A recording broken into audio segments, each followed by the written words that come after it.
వృశ్చిక రాశి వారి ఫలితాలను గనక పరిశీలించుకుంటే మే 24 నుంచి మే 30 వరకు ఈ వారంలో గనక చూసుకుంటే అర్ధాష్టమ రాహు ప్రభావం వలన కొంత చికాకులు మీకు తప్పవు.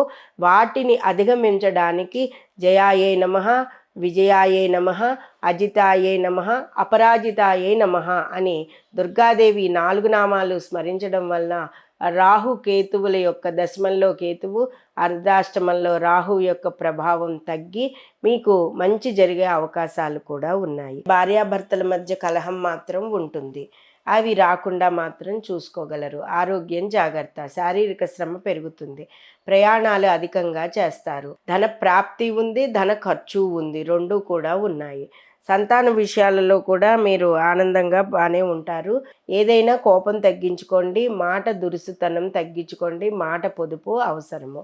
వృత్తి ఉద్యోగ వ్యాపారాలు, విద్యార్థులు, కళాకారులకు అందరికీ కూడా సమాంతర ఫలితాలతో ముందుకు వెళ్తారు.